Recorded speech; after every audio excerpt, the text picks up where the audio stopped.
So hello everybody.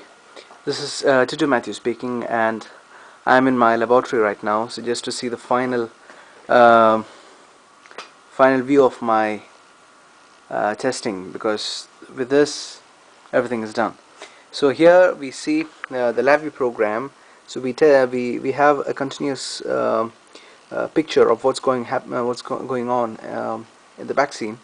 So we have the mass flow. How much is the mass flow going through the system right now? So it's showing about roughly like 1 milligram per second, because that's the input. And then we try to measure the system pressure, which is like the 3.6 bars. It's showing like 3.6 bars.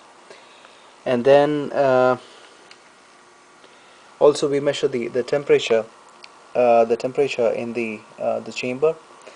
And at the same time we also measure the force sensor, which is a bit down, in the the control panel. So we also measure the voltage of the load sensor. When you're coming, so we give the mass flow, we give the command, and on the back side we have the nitrogen gas, and at a very high pressure of 200 bars, and down there's a pressure regulator, and that cuts down the pressure from 200 bars to 5 bars, and the 5 bars is applied to the mass flow controller. And we give the command to the mass flow, say like, okay, I need 1 milligram per second, and it gives 1 milligram as the output. And it goes to the back side of the vacuum chamber, and this is the vacuum chamber we have in this facility. And in this facility it comes, if you see here, it comes, this is the pipe, the inlet pipe of the vacuum chamber. It goes in and it goes to the valve. This is a solenoid valve, and it's just an on and off valve. And from there it goes it goes down, and it goes to the inlet. Okay, so this is the pressure sensor, the big thing which you see here, and that's the pressure sensor. And to the inlet, the flow goes inside, and then we measure the pressure at the inlet. And then from there, at the inlet of this is the chip, but I'll get back to that after a few minutes.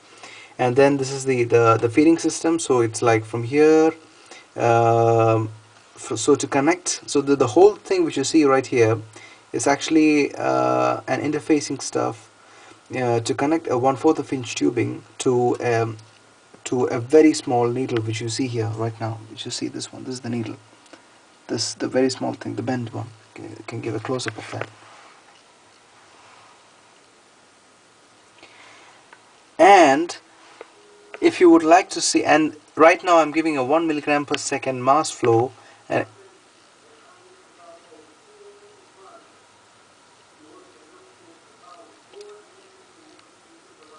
yeah, someone is speaking back. Okay, so if you want to see, just wait a second. Now I try to give a mass flow of 2 milligram per second. So what I do is I go over here and I enter 2, and now it gives me a 2 milligram per second. And let's see what's the force. So if you see here, so I try to bring a thread in front of the flow, and just observe very carefully. So this is the black thread you see here, and I bring it over here. So I move very carefully. See it's lifting.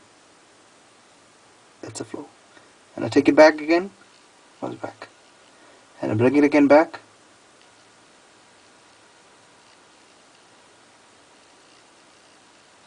That's the flow. And now this is the inlet, and if you see here, these are the heaters. So actually this is a very small thing, very small stuff, and it's made of aluminium. And we pass the current through the aluminium, which is deposited on top of the silicon, and the aluminium heats up. And we also measure the voltage. So from measuring, by giving a given input current and by measuring the voltage, we can calculate the resistance. And based on the linear relationship between the resistance and the temperature, we can find what is the temperature of the heater.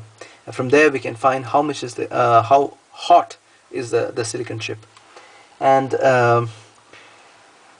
yeah, and then here's the input. So it's already in the cold gas, right? In the cold gas, in the sense it's at room temperature, and when it heats up, it heats up to, say, we could achieve a temperature of 400 degrees Celsius, no, with this small setup. So that's a great achievement at the same time. And sorry guys, I have to leave now. So I wish you had a great time listening to this video. Bye bye.